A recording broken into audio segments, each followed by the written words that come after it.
Guys, आज का अपना टॉपिक है स्प्लीन। और आज अपन स्प्लीन को जो है पूरा इसका एक्सटर्नल फीचर जानेंगे। मैंने एक्चुअली में आपको स्प्लीन को अच्छे तरीके से समझाने के लिए इसको दो पार्ट में डिवाइड करा है। यह है अपनी पार्ट 1 वीडियो, जिसके अंदर अपन स्प्लीन का पूरा इंट्रोडक्शन और इसका एक्सटर्नल फीचर्स देखेंगे। देन अपन इसकी पार्ट 2 वीडियो में पूरे स्प्लीन के रिलेशन अपन देखेंगे, इसके पेरिटोनियल और इसके विसरल रिलेशन। तो स्प्लीन के मैं आपको एक्सटर्नल फीचर बताने से पहले मैं थोड़ा सा इसको आपको इंट्रोडक्शन दे देता हूँ, इसकी डेफिनेशन। तो जो स्प्लीन है, अपन जानते हैं जो स्प्लीन है वो अपना एक लिम्फेटिक ऑर्गन होता है और वो अपना कनेक्टेड होता है ब्लड वास्कुलर सिस्टम से।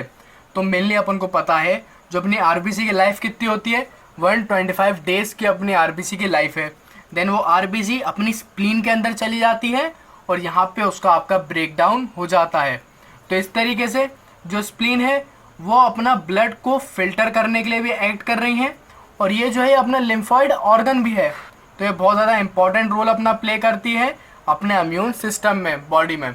तो ये अपन ने इसका बेसिक इंट्रोडक्शन देख लिया जो अपन नीट के लिए भी पढ़ते हैं। देन अब अपन इसका एनाटॉमी वाला पार्ट देखते हैं, इसका लोकेशन, कि मेनली अपना जो स्प्लीन है कहाँ पे लोकेट होता है। तो मेनली अपना स्प्लीन जो है वो अपना लेफ्ट हाइपोकॉन्ड्रियम रीजन में अपना होता है। अगर मैं आपको ये एब्डोमेन का ये वाला डायग्राम दिखाऊं तो एक्चुअली में क्या होता है, एब्डोमेन को अच्छे तरीके से पढ़ने के लिए अपन पूरे एब्डोमेन को 9 रीजन में डिवाइड करते हैं।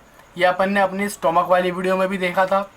तो ये जो स्प्लीन है ना वो अपने लेफ्ट अपर क्वाड्रेंट में अपना रहता है। अगर आपको दिख भी रहा होगा ये पर्पल सा ऑर्गन, तो यही है अपना स्प्लीन, और ये मेनली अपने लेफ्ट हाइपोकॉन्ड्रियम रीजन में रहता है। ये वाले पार्ट को अपन कहते हैं लेफ्ट हाइपोकॉन्ड्रियम रीजन। तो मेनली अपना जो स्प्लीन है वो लेफ्ट हाइपोकॉन्ड्रियम रीजन में रहता है एंड पार्शली इन एपिगैस्ट्रियम। ये जो बीच वाला है ना इसको अपन बोलते हैं एपिगैस्ट्रिक रीजन। तो यही बोल रहा है मेनली तो इसी में है अपना, लेकिन पार्शली थोड़ा सा अपना एपिगैस्ट्रिक रीजन में भी वो होता है। देन फिर अपन देखें इसका स्ट्रक्चर, तो मेनली स्प्लीन जो है ना वो अपना टेट्राहाइडल होता है इन शेप में। अब जो टेट्राहाइडल शेप जो है ना, ये जब अपन मैं आपको इसका 3D मॉडल दिखाऊंगा ना तो आपको अच्छे से क्लियर हो जाएगा किस तरीके का इसका शेप है। मेनली ये जो है वेज शेप का ऑर्गन है, वेज मतलब खील जैसा एक ऑर्गन ये होता है। देन फिर मैं आपको दिखाऊँ इसका डायमेंशन। तो डायमेंशन देखने से पहले आप इसके अंदर देख लो, जो स्प्लीन है ना वो बहुत ही ज़्यादा सॉफ्ट ऑर्गन है, हाईली वस्कुलर होता है, इसमें ब्लड सप्लाई बहुत होती है और डार्क पर्पल होता है अपने कलर में, ठीक है। देन ऑन एन एवरेज अगर अपन देखें तो स्प्लीन 2.5 सेंटीमीटर थिक होता है, 7.5 सेंटीमीटर ब्रॉड है और 12.5 सेंटीमीटर लॉन्ग अपना स्प्लीन रहता है। देन फिर अपन बात करें इसकी पोजीशन पे कि अपना स्प्लीन कहाँ पे सिचुएटेड है। तो मैंने आपको बताया, अगर आप मेरा ये वाला डायग्राम देखो तो ये अपना जो है पूरा स्प्लीन का डायग्राम है। ये अपने स्प्लीन की आउटर सरफेस है और ये है स्प्लीन की इनर सरफेस। तो मेनली जो स्प्लीन रहता है ना वो आपका स्लाइडली ओब्लिक रहता है, कुछ इस तरीके से जो है स्प्लीन अपना रहता है। और इसके जस्ट सामने आपकी रहती है 10th रिब। मान लो 10th रिब है तो अपना स्प्लीन जो है कुछ इस तरीके से सिचुएटेड होता है ओब्लिकली, और उसके जस्ट फ्रंट में आपकी होती है 10th रिब कुछ इस तरीके से। तो यहाँ पे यही लिखा है इसकी पोजीशन में कि स्प्लीन जो है वो अपना लाई करता है obliquely along the long axis of 10th rib. 10th rib के लॉन्ग एक्सिस में ओब्लिकली ये सिचुएटेड होता है। देन अब मैं आपको इसका एक्सटर्नल फीचर बताता हूँ, और इसका एक्सटर्नल फीचर बताने के लिए ना मैं क्या करता हूँ, आपको स्प्लीन का 3D मॉडल दिखा देता हूँ, तो आपको और अच्छे से सारी चीज़ें क्लियर हो जाएंगी। तो अब यहाँ पे देखो ये जो है ये अपना एब्डोमेन का 3D मॉडल है। तो मैं यहाँ पे क्या बोन को फिल्टर करता हूँ। देन अब आपको क्लियर ही दिख पा रहा होगा ये जो पर्पल शेप का ऑर्गन है ना इसे ही अपन बोलते हैं स्प्लीन। और ये स्प्लीन अगर आप देखो आपका कहाँ पर सिचुएटेड है, ये अपना सिचुएटेड है लेफ्ट हाइपोकॉन्ड्रियम रीजन में। और ये अपना जो स्टोमक है ना उसके साइड में लेफ्ट साइड में अपना ये प्रेजेंट होता है। तो अब अगर मैं आपको 3D मॉडल से स्प्लीन को मैं क्या करता हूँ सेपरेट ही करता हूँ। देन अब अगर आप देखो तो स्प्लीन में क्या होता है, इसके सबसे पहले आपके होते हैं 2 एंड्स। अगर आप इसमें देखो एक ये वाला एंड है और एक ये एंड है। तो इसका जो ये एक एंड रहता है ना उसको अपन कहते हैं इंटीरियर एंड, और इसके दूसरे वाले एंड को अपन कहते हैं पोस्टीरियर एंड। तो अगर आप इसका ये देखो, ये जो इंटीरियर एंड है ना, ये आपका सबसे पहले इसका कैरेक्टरिस्टिक फीचर क्या है, ये आपका ब्रॉड है। अगर अपन एज कंपेयर देखें पोस्टीरियर एंड से, तो पोस्टीरियर एंड अपना कैसा है, ये अपना राउंड है, वहीं अपना इंटीरियर एंड अपना ब्रॉड होता है। तो क्या होता है, जब आपको डीएच में ले जाएंगे ना डायसेक्शन हॉल में, और जब आपको ऑर्गन उठाने के लिए बोलेंगे, तो आप क्या इसी कैरेक्टरिस्टिक फीचर से देख के बताओगे कि इसका इंटीरियर और पोस्टीरियर एंड कौन सा है। तो इसका इंटीरियर एंड जो है वो अपना ब्रॉड होता है, वहीं इसका पोस्टीरियर एंड अपना राउंड रहता है। उसके अलावा इंटीरियर एंड को जो है अपन लेटरल एंड भी बोलते हैं, क्योंकि थोड़ा सा लेटरल साइड में है। वहीं इसका जो पोस्टीरियर एंड है ना, अगर आप देखो तो वो मीडियल साइड में एक्सटेंड कर रहा है, तो इसलिए अपन इसको मीडियल एंड भी बोलेंगे। देन इसके मैंने आपको पहले बताया दो एंड्स, एक इंटीरियर और एक पोस्टीरियर। फिर इसके अंदर होती है तीन बॉर्डर्स।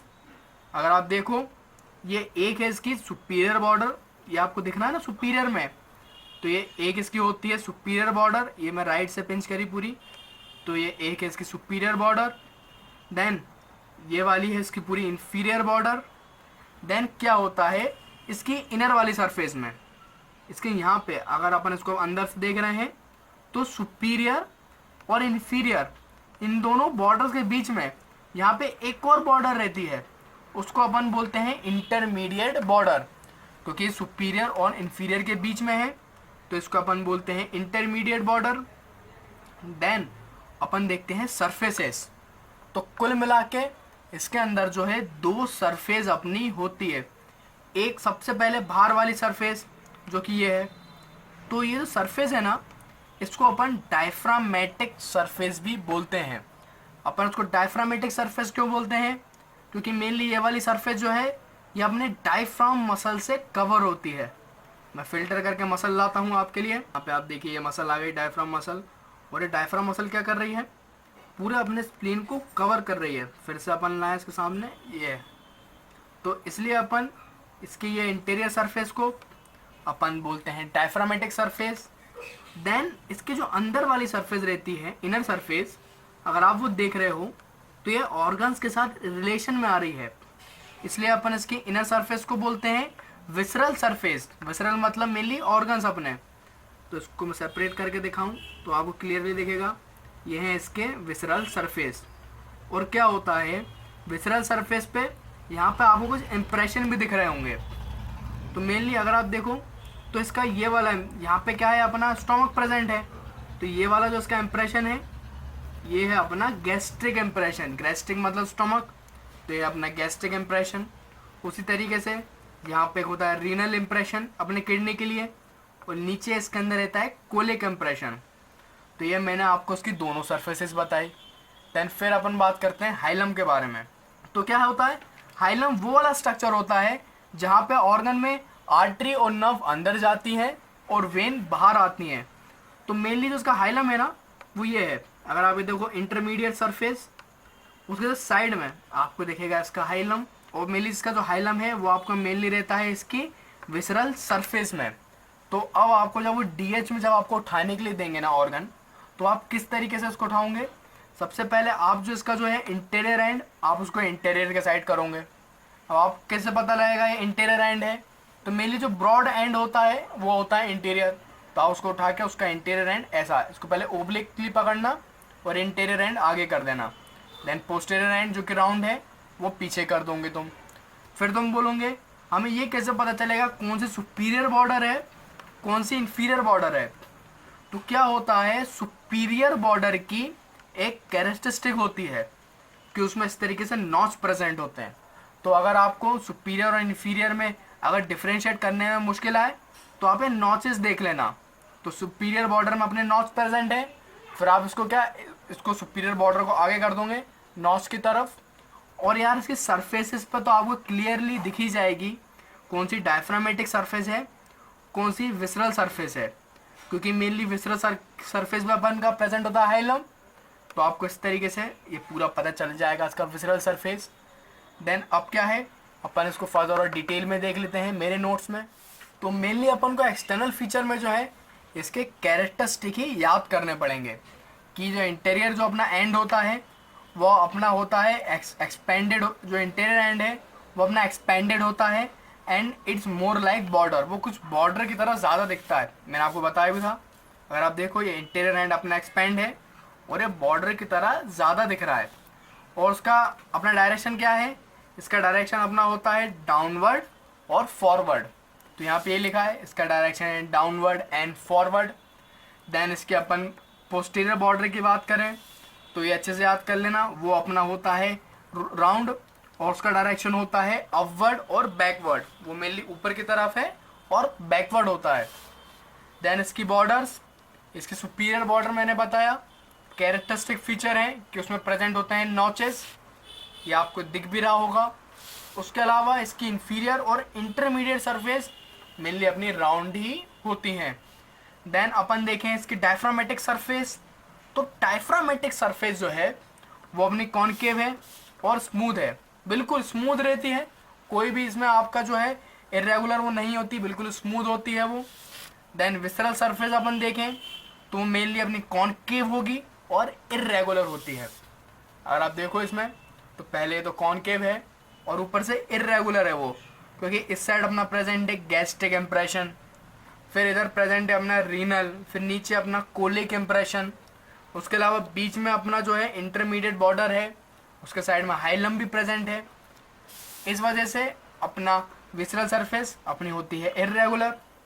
देन अपन बात करें हाइलम कहाँ पर सिचुएटेड है, तो हाइलम मेनली सुपीरियर और इंटरमीडिएट बॉर्डर के बीच में होती है। ये आपको इस डायग्राम में भी बिल्कुल क्लियर ही दिख रहा होगा, ये इंटरमीडिएट बॉर्डर है और ये सुपीरियर बॉर्डर है, इन दोनों के बीच में अपना हाइलम प्रेजेंट है। देन हाइलम में क्या होता है, हाइलम मेनली अपनी पेयर्स होती हैं स्प्लीनिक आर्टरी और स्प्लीनिक वेन से। मेनली मैं आपको मेरे नोट्स प्रोवाइड करता हूँ और ये तो मेरे नोट्स है ना, अगर इसकी क्वालिटी आपको अच्छी ना मिले तो आप मेरे इंस्टाग्राम पर जा सकते हैं, मैंने अलग ही इसके लिए पेज बना के रखा है, वहाँ पे इसके सारे HD में मैंने नोट्स प्रोवाइड करके रखे हैं। क्योंकि क्या होता है स्क्रीनशॉट में इतना मज़ा नहीं आ पाता क्वालिटी में, तो आप वहाँ से इसके सारे मेरे नोट्स ले लेना।